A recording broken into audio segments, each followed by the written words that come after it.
আমার নবী 2 রাকাত নামাজ পড়লেন। পড়ার পরে জিবরাইলকে জিজ্ঞাসা করলেন, ভাই জিবরাইল, এই জায়গাটা কোন সেই জায়গা?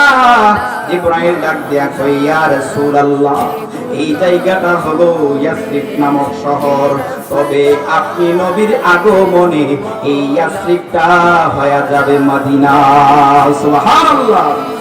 ইয়াসরিব নামে তুমি ছিলেন অলক্ষণের দেশ, ইয়াসরিব নামে তুমি ছিলে অলক্ষণের দেশ।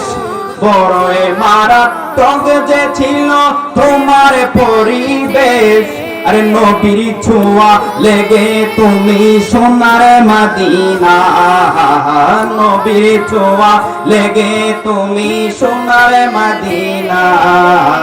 সব ভুলিব কিন্তু তোমার ভুলতে পারি না, সব ভুলিব কিন্তু তোমার ভুলতে পারি না। চিৎকার মেরে কন্যা ইয়া রাসূলুল্লাহ। এ আমার দরখারের বাবারা, এবার আমার নবীকে মাঝখানে অনেক লম্বা চড়া কথা, আমি আর সামনের দিকে যাচ্ছি না। এবার আমার নবীকে নিয়ে গেলেন মসজিদে আকসার মধ্যে, বর্তমানে বাইতুল মুকাদ্দাসের মধ্যে নিয়ে গেলেন।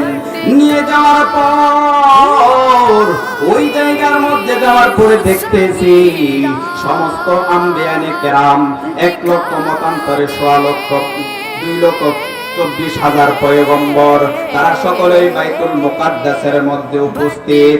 এবার আমার নবী দেখতে পেলেন ওই মিম্বরের জায়গাটার, মুসল্লার জায়গাটার মধ্যে ফাঁকা ফাঁকা দেখা যাইতেছে। জিবরাইলকে ডাক দিয়া কয়, জিবরাইল, ওই মুসল্লাটা ফাঁকা দেখা যাইতেছে, ওই জায়গার মধ্যে কে আজকে ইমামতি করবে? আদম নবী মনে মনে ভাবতেছে, আমি আবুল বাশার, আমি হইলাম আদি পিতা, আমাকে মনে হয় আজকে ইমামতের দায়িত্ব দেওয়া হবে। ইব্রাহিম নবী ভাবতেছে, আমি হইতেছি জাতির পিতা, আমার মনে হয় আজকে ইমামতের দায়িত্ব দেওয়া হবে। কিন্তু না না না, জিবরাইল ডাক দিয়া কয়, ইয়া রাসূলুল্লাহ, নবী গো, আজকে কোন পয়গম্বর ইমামতি করবে না, আপনি নবী ইমামতি করবেন।